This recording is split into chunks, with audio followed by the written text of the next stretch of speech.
መሳሪያ የለንም ይለኛል ክርስቲያኖች። ታንክ የለንም፣ መድፍ የለንም፣ ኒውክሌር የለንም፣ ሰራዊት የለንም፣ ኮማንዶም የለንም። አንድ ኃይል ግን አለን፣ መስቀሉ አለ። በመስቀል የተሸነፈው፣ በመስቀል የተዋረደው፣ በመስቀል የተራቆተው፣ በመስቀል መንጋጭላው የረገፈው፣ በመስቀል ትጥቁ የተራገፈው ማን እንደሆነ ታውቃላችሁ? ዲያብሎስ እኮ ነው። ወንጀለኞች የተቀጡበትን፣ ወንጀለኞች ደማቸው የፈሰሰበትን፣ ወንጀለኞች መከራ የበሉበትን፣ ወንጀለኞች የተቀጡበትን ቦታ ስናይ፣ ደማቸው የፈሰሰበትን፣ አጥንታቸው የተከሰከሰበትን ቦታ ስናይ ስቅጥጥ እንደሚለን ይላል። ዲያብሎስም የተቀጣበትን፣ የተዋረደበትን፣ ትጥቁ የተራገፈበትን፣ ኃይሉ ያጣበትን ቦታ መስቀሉ ሲያየው ስቅጥጥ ነው የሚለው ይላል። ለዚህ ነው በመስቀል ላይ ኃይል የሌለው። በስመ አብ ወወልድ ወመንፈስ ቅዱስ አሃዱ አምላክ አሜን። ክቡር አባታችን ርዕሰ ርሱዓን አባ ተክለ ማርያም የገዳማችን አስተዳዳሪ፣ ክቡር አባታችን መጋቤ ሐዲስ አባ ገብረ ማርያም የገዳማችን የስብከተ ወንጌል ኃላፊ፣ ክቡራን ሊቃውንተ ቤተ ክርስቲያን፣ መምህራነ ወንጌል፣ አበው ካህናት፣ ወንድሞች ዲያቆናት፣ የተወደድሽ እህታችን ዘማሪት መቅደስ በዜማ ዕቃ እንድናመሰግን እድል የሰጠህን ዘማሪ በኃይሉ፣ የተወደዳቸው የእግዚአብሔር ቤተሰቦች፣ የእመቤታችን የቅድስት ድንግል ማርያም የአስራት ልጆች፣ የመልአኩ የቅዱስ ገብርኤል ወዳጆች እንደምን ሰነበታችሁ? አሜን። በምህረቱ የጠበቀን፣ እንደ በደላችን ያልከፈለን፣ እንደ ኃጢአታችንም ያልተቆጣጠረን፣ ምህረቱን ያበዛልን የአባቶቻችን አምላክ እግዚአብሔር ዘላለማዊ ስሙ የተመሰገነ ይሁን። ለጥቂት ደቂቃዎች የእግዚአብሔርን ቃል አሰማችኋለሁ። ፀሐይ ላይ ስለሆናችሁ ብዙ እንዳላበዛባችሁ ከመፍራት ጋር ለጥቂት ደቂቃዎች የእግዚአብሔርን ቃል አሰማችኋለሁ። እግዚአብሔር ከሁላችንም ጋር ይሆነልን። ርዕሴ የተገፉ በሚል ርዕስ ይሆናል። ከመስከረም 17 እስከ መስከረም 25 በቤተ ክርስቲያናችን ስለ መስቀል የሚዘከርበት፣ ስለ መስቀል የሚነገርበት፣ ስለ መስቀል ክብር የሚታወጅበት ሰሞን ነው።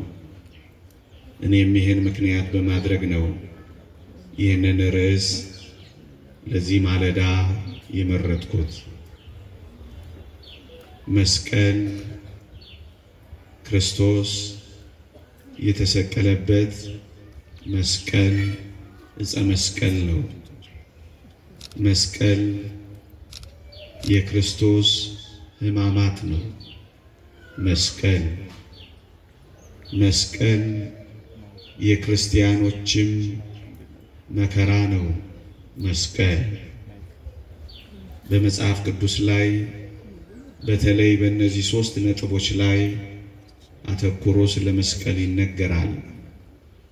አንደኛው የክርስቶስ ሕማማት፣ ሁለተኛው የክርስቲያኖች የመከራ ሕይወት ሰማዕትነት፣ ሶስተኛው ክርስቶስ የተሰቀለበት ዕፀ መስቀል። ይሄ ሰሞን ስለ ሶስተኛው ክርስቶስ ስለተሰቀለበት መስቀል የሚነገርበት ሰሞን ነው። በዚህ መስቀል ክርስቲያኖች ብዙ በረከት፣ ብዙ ጸጋ አግኝተናል። እውነት ነው፣ ክርስቶስ በመስቀል ሞቷል። እኛ ክርስቲያኖች ግን በዚህ መስቀል ውስጥ አንድ ሌላም ነገር እናያለን። እውነት ነው፣ ክርስቶስ ሞቶበታል። ግን እንዳንረሳ በዚህ መስቀል ጠላታችን ዲያብሎስ ተገሎበታል። የእግዚአብሔር ቃል እንዲህ ይላል፣ ዲያብሎስን ከመንገድ ላይ ጠርቆ አስወገደው ይላል ሐዋርያው ቅዱስ ጳውሎስ። ጠላታችን ዲያብሎስ ተጠርቆ የተወገደበት ይሄ መስቀል ምንኛ ድንቅ ነው ወገኖቼ! ልክ ነው፣ ክርስቶስ በመስቀል ላይ ውሎበታል። እኛ ግን ክርስቲያኖች በዚህ መስቀል ውስጥ አንድ አስደናቂ ነገር እናያለን። ዲያብሎስ ተዋርዶበታል። ወገኖቼ ይሄን መስቀል ክርስቶስ እንዲሰቀል የፈለጉት የተዋረደ ነው ሊሉበት ነበረ።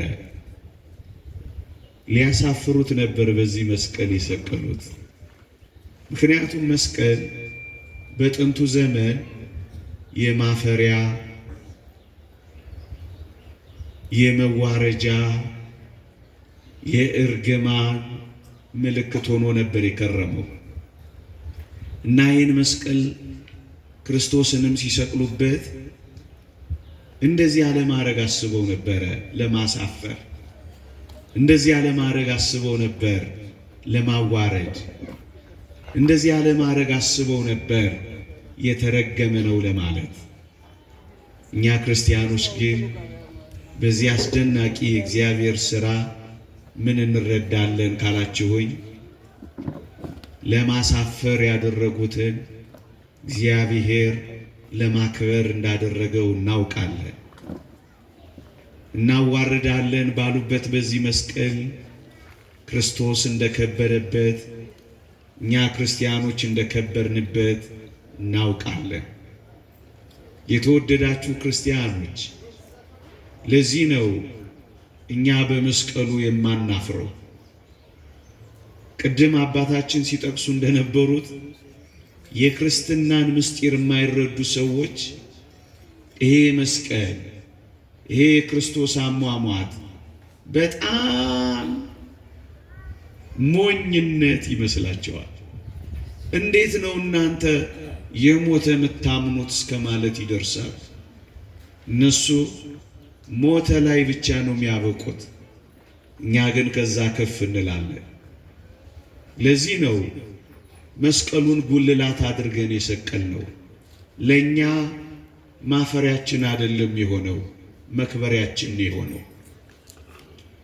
ለኛ መዋረዳችን አይደለም የሆነው፣ ከፍ ከፍ ማያችን የሆነው።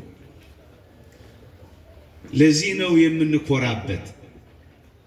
ምዕመናን፣ ክርስትና እንደዚህ ነው የሚረዳው። ኦርቶዶክሳዊነት እንደዚህ ነው የሚያውቀው ወገኖቼ። ቅዱስ ጳውሎስ ከኢየሱስ ክርስቶስ መስቀል በቀር ሌላ ትምክህት ከኔ ይራቅ ይላል። ለማፈሪያ ያሉት ለመመኪያ ነው የሆነ። ይህን መስቀል እንደዚህ ነው የምንረዳው ወገኖቼ። ለዚህ ነው በመስቀሉ የማናፍረው። በመስቀል ሞቷል ስንል ሞኝ የማንሆነው ለዚህ ነው ወገኖቼ። ለዚህ ዓለም ይሄ ጉዳይ ሞኝነት ሆኖ ይቀራል። ለኛ ግን ኃይላችን ሆኖ ይታያል። ይሄ መስቀል ጥቂት ነጥቦችን ለመግቢያ ላንሳ። እኔና እናንተ ለዘላለም ቃል ኪዳን የታጨንበት የሙሽርነት ዙፋን ነው። ቅዱስ ቄርሎስ እንደነገረ መስቀል የክርስቶስ የሙሽርነቱ ዙፋን ነው ይላል። የኔና የናንተ ጌታ፣ የኔና የናንተ አምላክ፣ የኔና የናንተ ፈጣሪ፣ የኔና የናንተ መድኃኒት መስቀል ላይ ተሞሽሯል። ደግሞ አለው መስቀል የክርስቶስ የሙሽርነቱ ዙፋን ሆኗል። ምን ያደረገበት? እኔና እናንተን ቃል ኪዳን ያስገባበት። ቅዱስ መጽሐፋችን እንዲህ ይሏል። በዚህ በመኃልየ መኃልይ ሰሎሞን ምዕራፍ 3 ላይ በሰርጉ ቀን በልቡ ደስታ ቀን እናቱ የደፋችለትን አክሊል ደፍቶ ንጉሥ ሰሎሞንን ተመልከቱ የሚል ቃል ታነባላችሁ። ለንጉሥ ሰሎሞን ለጊዜው፣ ለፍጻሜው ለንጉሥ ኢየሱስ የተነገረ ነው። የሰርጉ ቀንና የልቡ ደስታ ቀን የተባለው የቀራንዮ ቀን ነው። በቀራንዮ ቀን ሰርግ ነው ያደረገው። ቃል ኪዳን ነው ያጠለቀልን። እኔና እናንተን በዘላለም ከእርሱ ጋር እንድንኖር ያጨበት ዙፋን መስቀል ነው። ምዕመናን፣ ምናልባት ያልሰማችሁ ከሆነ ላሰማችሁ።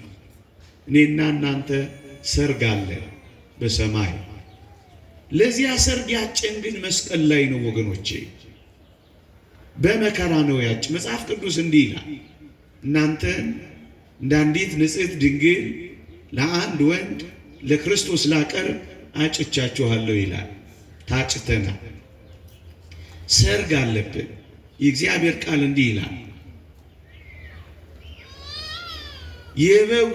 በበጉ ሰርግ ራት የተጠሩ ብፁዓን ናቸው ብለህ አውጃለኝ ይላል ቅዱስ ዮሐንስ በራእዩ። ሰርግ አለ። ያ ሰርግ ግን የታጨነው መስቀል ላይ ነው ወገኖቼ። መስቀል ላይ ያጨን ሙሽራ አለን ወገኖቼ። ይሄ ሙሽራ ሁላችንንም ይጠብቀናል። መስቀል ላይ የተሞሸረ ሙሽራ መኑ ዘርእ የመራዌ ዘይጠብ ሥጋው በጊዜ እስከብካቡ። በሰርጉ ጊዜ ሥጋውን ቆርሶ ያበላ፣ በሰርጉ ጊዜ ደሙን አፍሶ ያረካ እንዲህ ያለ ሙሽራ ያየ ማን ነው ትላለች ቤተ ክርስቲያን ሁሌ በቅዳሴዋ። ከዚህ ሙሽራ ጋር ለዘላለም አብረው የሚኖሩ የመስቀል ቃል ኪዳናቸውን ይጠብቃሉ። ምዕመናን፣ ቃል ኪዳናችን መስቀል ነው። ለአንዲት ሙሽሪት ቃል ኪዳኗ ማሳያ ቀለበት እንደሆነ ሁሉ ለቤተ ክርስቲያን ለክርስቲያኖች የቃል ኪዳናችን ቀለበት መስቀላችን።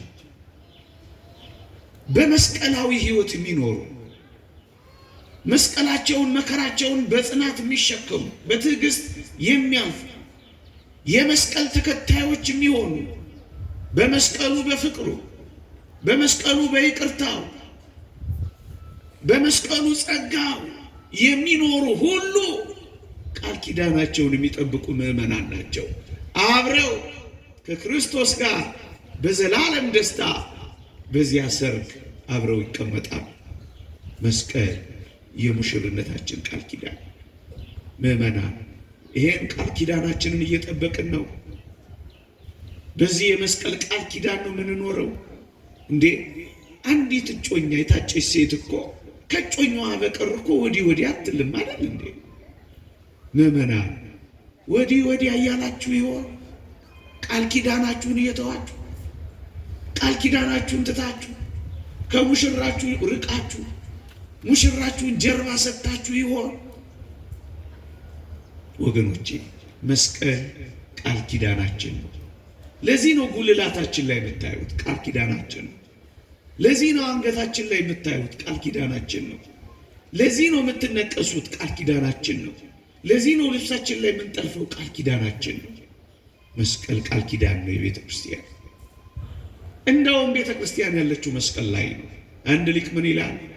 ክርስቶስ በመስቀል ላይ ተሰቀለ። ክርስቶስ ከመስቀል ላይ ወረደ፣ ክርስቶስ ተቀበረ ይልና ቤተ ክርስቲያኒቱን ግን መስቀል ላይ ተዋት ይላል። ክርስቶስ ሲመጣ ነው የሚያወርዳት። ወገኖቼ አሁን ያለችው ቤተ ክርስቲያናችን በብዙ መከራ ውስጥ እያለፈች እንደሆነ ታውቃላችሁ። ለምን እንደሆነ ታውቃላችሁ? መስቀል ላይ ስለሆነች። መጠጥ ቤት አይደለችም ያለችው፣ አዳራሽ ውስጥ አይደለችም ያለችው፣ ቅምጥልነት ላይ አይደለችም ያለችው፣ መስቀል ላይ ናት። መስቀል ላይ ተዋት። ሲመጣ ነው የሚያወርዳት። ያ ማለት ከመከራ ከሰማዕትነት ከስቃይ ከስደት ከእንግልት ከመነቀፍ በኋላ ነው የሚያሳርፋት። መስቀል ቃል ኪዳናችን ነው።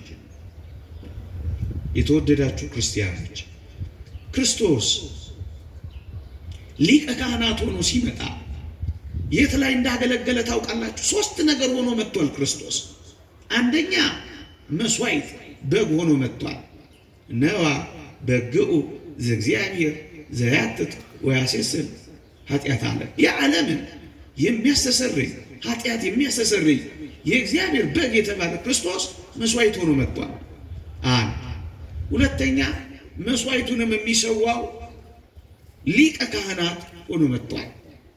ሶስተኛ መስዋዕቱን የሚቀበል ይቅር የሚል የባህሪ አምላክ ሆኖ መጥቷል። ሶስቱ ነው። እኔ አንደኛው ላይ ላተኩር ለጊዜው። ምን ላይ? ሊቀ ካህናት ሆኖ ያገለገለባት መቅደሱ የቷ ናት ካላችሁ ወይ መስቀሉ ናት ወገኖቼ።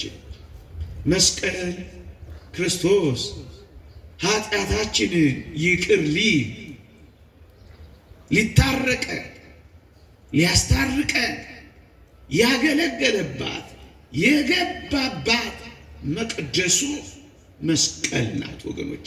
መጽሐፍ ቅዱስ እንዲህ ይላል በዕብራውያን መልእክት ምዕራፍ 9 ቁጥር 23 እና 24 ላይ ስለኛ ይታይ ዘንድ ወደ እርሷ ወደ ሰማይ ገባ ይልና ሊቀ ካህናት ሁሉ ዕለት ዕለት እንደሚገባ ግን ሁል ጊዜ የገባ አይደለም ይልና እንዲህ ቢሆንስ እንዴት ቢሆን እንደ ኦሪት ሊቀ ካህናት ሁል ጊዜ ለማገልገል የሚገባ ቢሆንማ ዓለም ከተፈጠረ ጀምሮ መከራ ሊቀበል ባስፈለገው ነበር ይላል።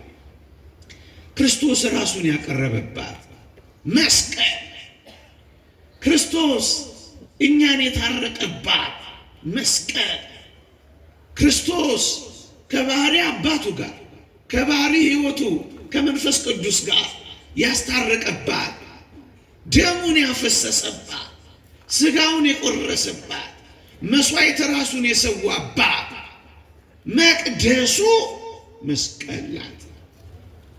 በዚያች መስቀል ነው ክርስቶስ ያገለገለው። በዚያች መስቀል አገለገለና በሰማይ ግን ይህ ሊቀ ካህናት ተቀመጠ ይላል። በዚያ በመስቀሉ አገለገለባት፣ ታጥቆ አገለገለባት፣ እጆቹን ዘርግቶ አገለገለባት፣ ማር ይቅር በል ብሎ አገለገለባት። መስዋዕት ራሱን አቀረበ። ይሄ ብቻ መሰላችሁ? ደሙ የፈሰሰባት መሰዊያ እንኳን ይህች እኮ መስቀል ናት ወገኖቼ። ደም ሳይፈስ ስርየት የለም ይላል። ስርየት የሚገኘው በደም ነው። በበጎች ደም፣ በፍየሎች ደም ልንነጻ ባለመቻላችን፣ ስርየት ልናገኝ ባለመቻላችን የበጉ የኢየሱስ ክርስቶስ ደም ፈሰሰልን። የኢየሱስ ክርስቶስ ደም ከኃጢአት ሁሉ ያነጻል ይላል ወገኖቼ። አንዳንዶች በጣም ይገርሙኛል። ደሙ ለኃጢአት ስርየት የተሰጠ እንደሆነ ያምኑና የምንቀበለው ስጋና ደም ግን አያድንም ባዮች ይሆናሉ። ይሄ ደም ታዲያ እንዴት ነው የሚገኘው? ስንበላው ስንጠጣው ነዋ። የኢየሱስ ክርስቶስ ደም ከኃጢአት የሚያነጻው መለኮት የተዋህደው እኮ ስለሆነ ነው ወገኖቼ። ይሄ ደም የፈሰሰበት መሰዊያ የቱ ነው ካላችሁኝ፣ መስቀል ነው። ወገኖቼ በጥንቱ በኦሪቱ የበግና የፍየል ደም እየፈሰሰ ይረጭ የነበረው በኦሪት መሰዊያ ታቦቱ ላይ ነበረ። በመሰዊያው ላይ ይረጭና ስርየተ ኃጢአት እግዚአብሔር ይሰጣቸው ነበረ። አሁን የመስዋዕታችን በግ የኢየሱስ ክርስቶስ ደም የፈሰሰው በመስቀሉ ላይ ነው። ይሄ ምን ማለት ነው? መሰዊያም ጭምር የሆነ መቅደስ ብቻ አይደለም። ወበነ ምስዋዕ ይላል ቅዱስ ጳውሎስ። መሰዊያ ማለት ዕብራውያን ምዕራፍ 10 አንብቡት። መሰዊያ አለን። የትኛው? መስቀሉ። መሰዊያ አለን።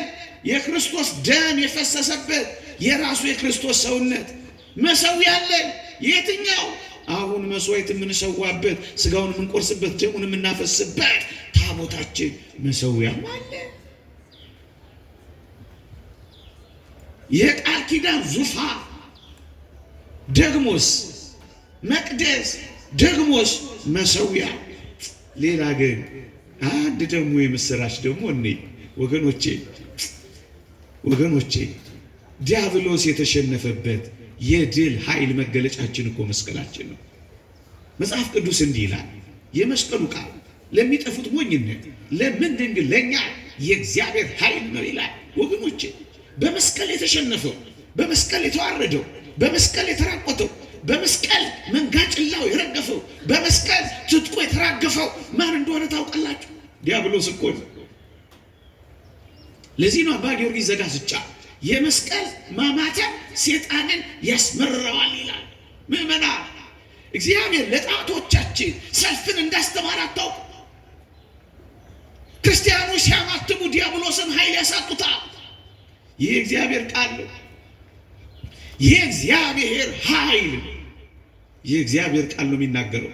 ለዚህ ነው ከቀስት ፊት ያመልጡ ዘንድ ለሚፈሩ ምልክትን ሰጣቸው። አጋንንትን ማሳፈሪያችን። የተወደዳችሁ ክርስቲያኖች ይሄው እስካሁን ድረስ እኮ ማየት ትችላላችሁ። አጋንንት የሚለፈልፉት የሚጮሁት መግቢያ የሚያጡት በዚህ የመስቀል ኃይል አይደል? ምን አድርገንበት ይመስላችኋል? ያ አንዱ ኃይል እኮ ነው አሁን ያለው። ያ አንዱ ኃይል ነው የሰይጣንን ትጥቁን የሚያራግፍበት። ወገኖቼ ዲያብሎስ የተቀጣበት፣ ዲያብሎስ የተዋረደበት፣ ዲያብሎስ የተሸነፈበት መስቀል ነው ይሄ። ለዚህ ነው ሲያየው ዝግንን የሚለው። በመስቀል ፊት አጋንንት መቆም አይችሉም። በመስቀል ፊት የአጋንንት ሰራዊት መኖር አይችሉም።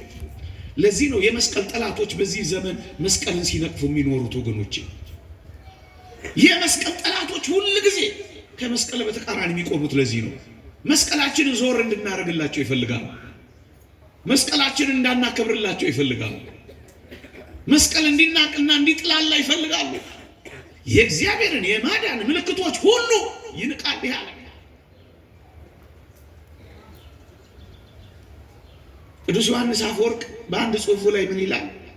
ወንጀለኞች የተቀጡበትን፣ ወንጀለኞች ደማቸው የፈሰሰበትን፣ ወንጀለኞች መከራ የበሉበትን፣ ወንጀለኞች የተቀጡበትን ቦታ ስናይ፣ ደማቸው የፈሰሰበትን፣ አጥንታቸው የተከሰከሰበትን ቦታ ስናይ ስቅጥጥ እንደሚለን ይላል። ዲያብሎስም የተቀጣበትን፣ የተዋረደበትን፣ ትጥቁ የተራገፈበትን፣ ኃይሉ ያጣበትን ቦታ መስቀሉን ሲያየው ስቅጥጥ ነው የሚለው ይላል። ለዚህ ነው በመስቀል ላይ ኃይል የሌለው፣ በመስቀሉ ፊት መቆም የማይችል ክርስቲያኖች ኃይል ያለው ትጥቅ አስታጥቆን እኮ እኛ ትተነዋል። የማማተብ ኃይል፣ የመስቀል ኃይል ብርቱ ነው። ከጠላቶቻችን ማምለጫ ነው ወገኖቼ። ይሄን ዓለም በምን እንደምናሸንፈው ታውቃላችሁ? እመኑኝ፣ በመፎከር አይደለም፣ ዝም ብሎ በመጮህ አይደለም፣ በመስቀሉ ኃይል ነው የምናሸንፈው። ቆስጠንጢኖስን አታስታውሱ? አባታችንስ ሙሴ ትዝ አይላችሁ? አማሌቃውያንን እኮ ከሰማይ በታች ሲደመስስ ሙሴ እጆቹን ዘርግቶ ነበር እኮ ተራራው ላይ። የሙሴ እጆች ከባዶች ነበሩ። ሲያወርድ እስራኤል ይሸንፋሉ፣ ከፍ ሲያረግ እስራኤል ያሸንፋሉ። ይሄን የተረዱት አሮንና ሆር አንዱ በቀኙ አንዱ በግራው የሙሴን እጆች ተሸክመው ዋሉ ይላል። እንዲህ ይላል እግዚአብሔር ቃል ኦሪት ዘጸአት ምዕራፍ 17 ላይ ገብታችሁ አንብቡት። እግዚአብሔር የአማሌቅን ዝክር ከሰማይ በታች ጨርሶ ደመሰሰ ይላል። መስቀሉ እንደዚህ አመሳቅሎ ቆሞ ይህ የክርስቶስ ስቅለት ማሳያ፣ መገለጫ፣ ምሳሌ ነበር። በዚህ መስቀል ምልክት ጠላቶቻቸውን ድል አደረጉ። እስራኤል ዛሬም ወገኖቼ ዛሬም በሰዎች ላይ ያደሩ የሚታገሉን አጋንንት የሚወድቁት በመስቀል ነው። መክስሚያኖስንና ዲዮቅልጥያኖስን ድል ያደረገው ቆስጠንጢኖስ ወገኖቼ በዚህ ምልክት ድል ታደርጋለህ እኮ ነው የተባለው። በፈረሶቹ አንገት ላይ፣ በጋሻው ላይ፣ በመሳሪያዎቹ ላይ የመስቀል ምልክት አደረገ። ምዕመናን ኃይላችን መሳሪያ የለንም ይለኛል ክርስቲያኖች። ታንክ የለንም፣ መድፍ የለንም፣ ኒኩሌር የለንም፣ ሰራዊት የለንም። በምን ቃል እንግለጸው? ኮማንዶም የለንም። አንድ ኃይል ግን አለን፣ መስቀሉ አለን። በዚህ ድል ታደርጋለህ። በመክስሚያኖስና በዲዮቅልጥያኖስ ላይ አድረው ደም ሲያስፈስሱ የነበሩ አጋንንት የተሸነፉት በመስቀሉ ምልክት ነው። ታሪክ ጸሐፊው አውሳቢዎስ እንዲህ ብሎ ጽፏል። አንዳንዶች ታሪክንም እንኳን አይወዱም። የጥንትን ከዛሬ ጋር መገናኘት እንኳን ያስቀይማቸዋል። ታሪክ ጠሎች፣ ምልክት ጠሎች፣ እውነት ጠሎች። እዩት፣ የታሪክ ጸሐፊ እውነተኛ ታሪክ እንዲህ ይላል። ቆስጠንጢኖስን ታሪክ ነው የሚነግረን ራሱን እንዲገልጥለትና ወደ እውነት እንዲመራው እንዲሁም ከነበሩበት አስቸጋሪ ሁኔታዎች እንዲረዳው በጽኑ ጸሎት ይማጸን ነበር። ማን? ቆስጠንጢኖስ። በጸሎት ላይ ሳለ በሰማይ ላይ አስደናቂ የሆነ ምልክት ታየ። በቀትር ወቅት በሰማይ ላይ ከፀሐይ በላይ የብርሃን መስቀል አየ። በላዩም ላይ በዚህ ድል ታደርጋለህ የሚል ጽሑፍ ነበረበት። ራሱ ንጉሡ እንደተናገረው ያየውን ራእይ ምን ማለት እንደሆነ ምክንያቱንና ትርጉሙን በተመለከተ እያወጣ እያወረደ ሳለ ክርስቶስ ወልደ እግዚአብሔር ሌሊት ተኝቶ ሳለ በቀን በሰማይ ላይ ባየው በመስቀል ምልክት አሁንም ተገለጠለትና በሰማይ ላይ እንዳየው የመስቀል ምልክት አንጻር እንዲያዘጋጅና ከጠላቶቹ ጋር ባለው ውጊያ መስቀሉን ይዞ እንዲሄድ ነገረው ይላል። አዎ መስቀል ይዞ ሄደ። የተወደዳችሁ ክርስቲያኖች ጣዖታትን አፈራረሰ፣ አብያተ ክርስቲያናትን አነጸ፣ መክስሚያኖስንና ዲዮቅልጥያኖስን አሸነፈ። መስቀል የማሸነፋችን ጉልበት ነው ያልኳችሁ ለዚህ ነው። መስቀል የድላችን ኃይል ነው ያልኳችሁ ለዚህ ነው። ይህ እውነተኛ ታሪክ ነው። ማንበብ ማጥናት የምትፈልጉ ተመልከቱ። እንደነዚህ አይነት ታሪኮችን ቸል ያለ ትውልድ ነው ስለ መስቀል ግራ ሲገባው የሚኖረው። የመስቀል ኃይል ይላል ነው። የመስቀሉ ቃል ለሚጠፉት ሞኝነት፣ ለኛ ለምናምን ግን የእግዚአብሔር ኃይል ነው። የእግዚአብሔር ኃይል ለምን ነው የሚጠቅመው? ለማዳን ነው። የእግዚአብሔር ኃይል ለማዳን ነው ይላል ቅዱስ ጳውሎስ። ሮሜ መልእክትን አንብቡ። የተገፉ እነሱን ነገሮች ተናግሬ አበቃለሁ። 5-6 ደቂቃ ብዙ ነጥቦችን ላነሳ ነበር። እናንተን ፀሐይ ላይ ሳያችሁ ስቅጥጥ እያለኝ ላሳጥረው ብዬ የተገፉ በዚህ መስቀል ሰሞን የምንነሳቸው የተገፉ ሶስት ዋና ዋና ነጥቦች አሉ። አንደኛ መስቀል ተገፍቷል። ሞት ሲያስነሳ፣ ለምጽ ሲያነጻ፣ ጎባጣ ሲያቀና፣ ታምራት ሲሰራ ሲያዩት ይሄማ አያስፈልገንም ብለው አይሁድ ከኢየሩሳሌም ራቅ ወዳለ አንድ ቦታ ሄደው ቆሻሻ መድፍ ያደረጉት። ለ300 ዘመናት ቆሻሻ መድፊያ ሆነ። ምናልባት አንተ ጥያቄ ሊፈጠርባችሁ ይችላል። የ300 ዘመናት ጭምር የት ሄደው ነበር መስቀሉን የማያወጡት ካላችሁ፣ እንኳን መስቀሉን ሊያወጡ የራሳቸው መኖሪያ ታዛ እንኳን አልነበራ። በግዞት ነበር የነበሩት፣ በጭቆና ነበር የነበሩት ለ300 ዘመናት። ምዕመናን ቆሻሻ መድፊያ ሆነ። የኢየሩሳሌም ቆሻሻ መስቀሉ ላይ እንዲደፋ አዋጅ ታውጆበት ቆሻሻ መድፊያ ሆነ። ተገፋ። መስቀሉ ተጣለ። መስቀሉ ተተወ። መስቀሉ ተናቀ። የከበረውን አዋረዱት። መዳናቸውን ቀበሩት። ወገኖቼ አንዱ የተገፋው ይህ ዕፀ መስቀል ነው ወገኖቼ። ሁለተኛ የተገፋችው ደግሞ ሰሞኑን አብረን የምናነሳት ቅድስት እሌኒ ናት። ይቺ እሌኒ ለባሏ ታማኝ የሆነች ንጹህ ሴት ነበረች። ባሏ ከጓደኞቹ ጋር ተወራርዶ ኖሮ አንደኛው ይሄድና ቢለምናት ቢሰራት በታማኝነቷ ትጸናለች። ነገር ግን ምን አደረገ? በማታለል የቃል ኪዳኗን ቀለበት በማታለል ከደንገጡሮቿ ወስዶ ለባሏ አሳየው። ለምጃት ለምዳኝ፣ ወድጃት ወዳኝ፣ ይሄው ምልክቱ ይሄውልህ ሲለው ተበሳጨ። ምን አለ ቢያጣራ እንደሄደ ባሏ ስራሽ ያውጣሽ ብሎ ባህር ላይ ገፍትሮ ጣላት እችን ሴት። ሁለተኛ የተገፋች ሴት ቅድስት እሌኒ ናት። ሶስተኛ የተገፋው ደግሞ ክርስትና ነበር። ቅድም እንዳልኳችሁ ለ300 ዘመናት ክርስትና በጣዖታት ተተክቶ በአዋጅ ክርስትና ተገፍቶ ነበር። ሶስቱም ግን በዚህ በመስቀል ሰሞን የሚታወጀው እነዚህ የተገፉት መክበራቸውን የምናይበት ነው። አዎ እቺ ቅድስት እሌኒ አንድ ስለት ተሳለች። ልጄ ቆስጠንጢኖስ ክርስቲያን ቢሆን መስቀልህን አወጣለሁ ብላ ተሳለች። የተወደዳችሁ ክርስቲያኖች ምን አይነት ስለት ነው? ለልጆቻችሁ መጠበቅ ትጸልያላችሁ። ይህ ዓለም ልጆቻችሁን እንዳይነጥቁባችሁ ጸሎት ታደርጉላችኋላችሁ። የመጠበቂያ ጸሎት ለዚህ ትውልድ አያስፈልገውም ትላላችሁ። ስለ ቅድስት ሐና የተነገረውን በታምረ ማርያም አልሰማችሁ? እመቤታችን ከተሰጠቻት በኋላ የሰጣትን ይጠብቅላት ዘንድ ዘውትር ትጸልይ ነበር ይላል። ጦርነት እንዳይበላቸው ለሕፃናት ትጸልዩላቸዋላችሁ። ለሚመጣው ትውልድ የሚያለቅሱ እናቶች አሉ። መራሩ ዘመን እንዳይገጥማቸው እኛ ያገኘነውን እንዲያገኙ፣ እኛ የቆረብንባት ቤተ ክርስቲያን እንዲቆርቡ፣ ከሺሻ ቤት እንዲወጡ፣ ከመተተኞች ከጠንቋዮች እንዲተርፉ፣ ከጭፈራ እንዲወጡ፣ ከሱስ እንዲገላገሉ፣ ይህ ዓለም ከሚጫናቸው የኑሮ ጫናና መከራ መማር ጨንቋቸው፣ መስራት ጨንቋቸው፣ መዋያ ጨንቋቸው፣ ምን እምጢግቡ ስምጢግቡ ግራ ገብቷቸው ከረምቡላና ጆተኒ ቤት ለሚሯሯጡት ምስኪኖች አትጸልዩላቸው፣ አታለቅሱላቸው። ዓለም ያስጨንቃቸዋል። እኛ እናሳርፋቸውን በጸሎት ለልጆቻቸው። ይኸው ለልጇ ጸለየች ከጣዖት ቤት እንዲወጣ ክርስቲያን እንዲሆን። ወገኖቼ በጥንቱ ዘመን ክርስቲያን ንጉሥ ማግኘት በጣም ከባድ ነበር። ከጥቂት ክርስቲያኖች ነገስታት አንዱ ቆስጠንጢኖስ ነው የሆነው። ይሄ የሆነው በእናቱ ጸሎት ነው ወገኖቼ። የእናቶች ጸሎት ለዚህ ዘመን ሕፃናት ያስፈልጋል። ግብረ ሶዶማዊነት ፊቱ ለተጋፈጠው፣ አግብቶ ወልዶ ከብዶ ለመኖር አቅም ላጣው፣ ወጥቶ ገብቶ ስራ ሰርቶ እርፍ ለማለት ለተጨነቀው፣ ተምሮ እንዳልተማረ ለሚሆነው ለዚህ ምስኪን አትጸልዩለት፣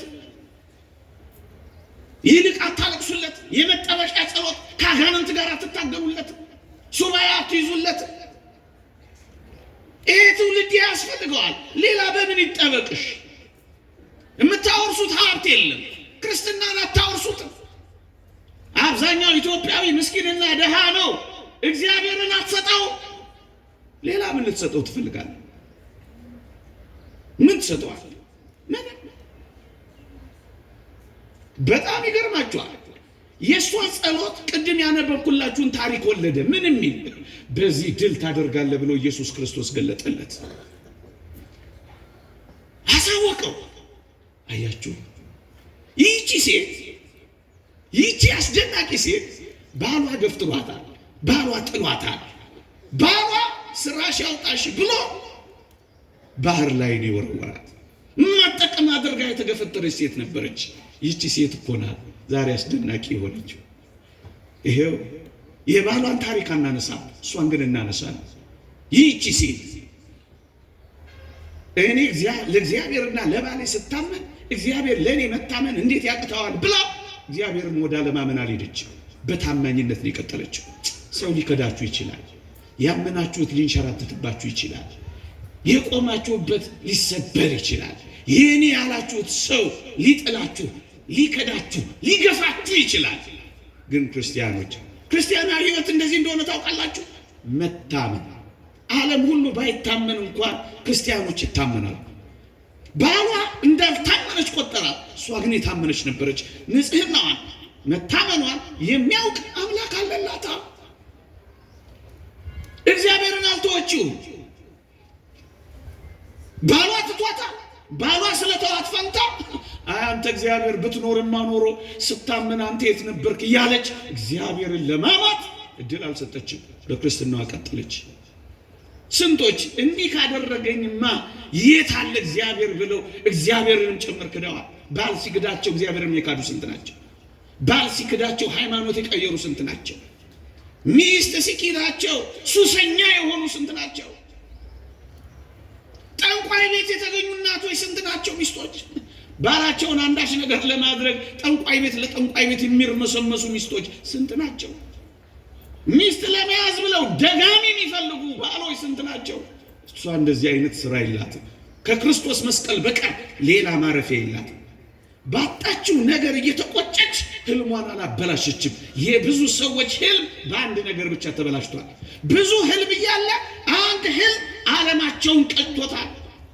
ብዙ መውጫ አለ፣ አንድ ብቻ እንዳይመስላችሁ ጊዜ ይዋት ባጣችው ነገር እየተቆጨች አልኖረችም። ከፍ ወዳለ ስራ ሄደች። የሆነ ነገር አተን ሊሆን ይችላል፣ ግን በእርግጠኝነት እግዚአብሔር ብዙ ነገር ሊሰጠን ተዘጋጅቷል።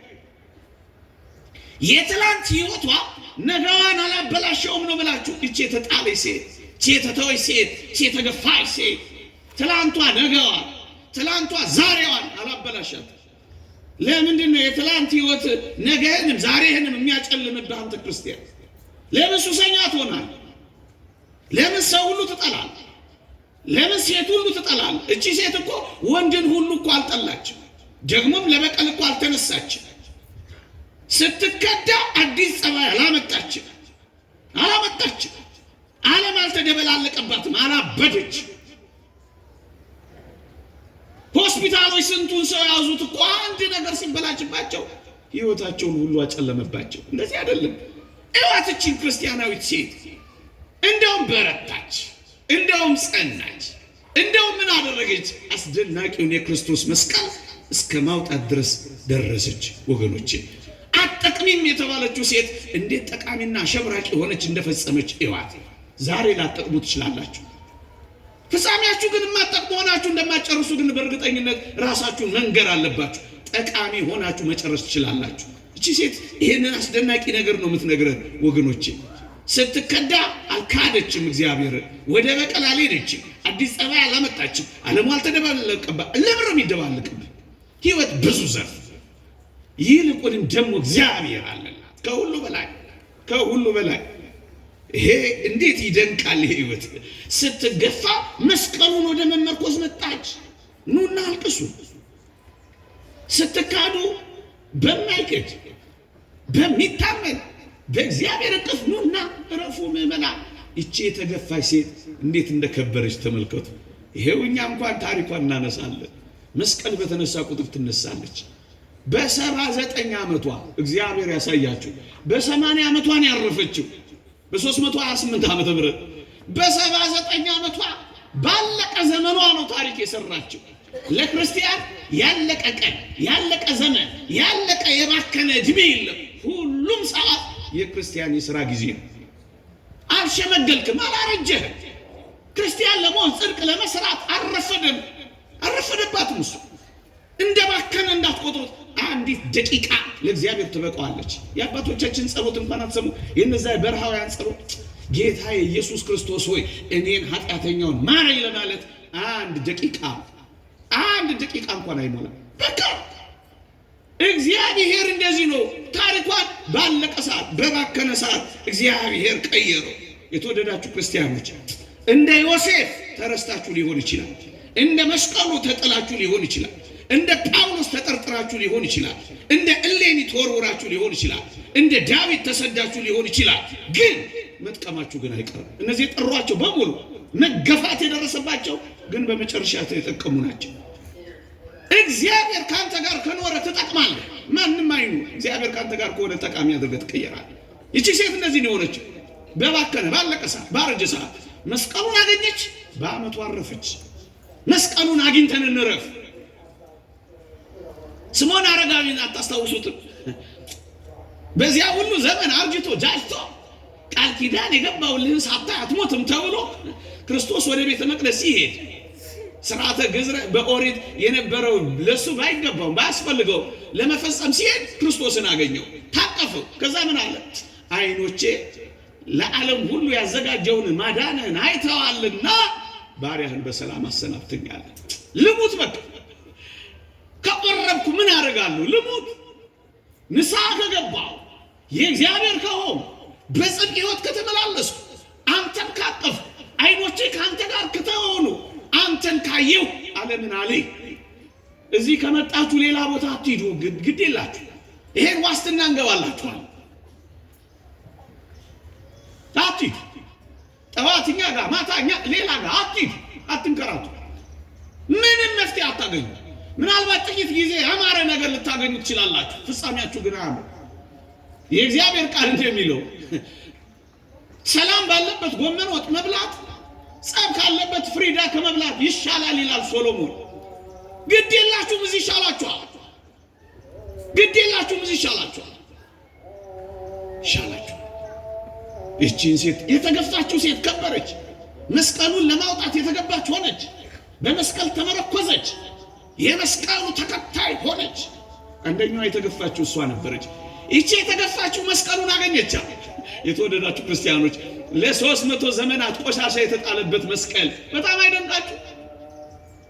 የእግዚአብሔር የሆነ ነገር ለምን ዘመናት አይፈጅም? ስራ ይሰራል። ለምን አይረሳም? ለምን አይተውም? ለምን አይጣልም? 300 ዘመናት ግድ የለም። እንደዚህ ያለ ልንረሳ እንኳን ብንችል ይሄ የሚያመለክተን ነገር ምንድነው? እንደዚህ እንኳን ልንረሳ ብንችል እንግዲህ እንጨት ነው ሳይፈርስ ሳይበሰብስ ሳይጠፋ እግዚአብሔር እንዴት እንዳወጣው አታይ። አትጠፋ፣ አትፈርስም፣ አትበሰብስም፣ ትወጣለህ። እንደ ንስር ኃይልን አድሰህ ትነሳለህ ከእግዚአብሔር ጋር ከሆንክ ብቻ። እንደዚህ ይኸውላችሁ ኃይሉ አይጠፋም። የክርስቲያን ኃይሉ እኮ ጥልቅ ነው። የተወደዳችሁ ክርስቲያኖች በልባችን የተተከለ መስቀል በህሊናችን ያተመው እውነት አለ። ይህ አይጠፋም። ዓለም ሺህ ጊዜ የሆነ ነገር ቢል ክርስቲያን ከሆን በክርስትና ሕይወት ከኖር አንጠፋም። ተረስታ አትቀር፣ ተንቃ አትቀር፣ ተዋርዳ አትቀር፣ ተገፍታ አትቀር። የምትከብርበት ቀና የምትልበት ጊዜ ይመጣል። ይሄው መስቀል ነው። ሲያወጡት አበራ መስቀል ዛሬ አበራ፣ በሁሉ ተመሰገነ ተብሎ የተጻፈው እኮ ይሄንን ነው ወገኖች። ቅዱስ ያሬድ የዘመረው እኮ ይሄንን ነው። ይሄው ዛሬ ድረስ መፈወስ፣ ይሄው ዛሬ ድረስ ማንጻት፣ ይሄው ዛሬ ድረስ ማቅናት እንደሱ ነው የሚሆነው። የተገፋው መስቀል ከበረ፣ የተተወው መስቀል ይሄው ዓለም ተካፈለው፣ ይሄው አበራ፣ ይሄው ስራ ሰራ። ሁለተኛ ሶስተኛ በ312 ቆስጠንጢኖስ ድል ካደረገ በኋላ የተወደዳችሁ ክርስቲያኖች ድል ካደረገ በኋላ ክርስትና ብሔራዊ ሃይማኖት እንዲሆን አወጀ።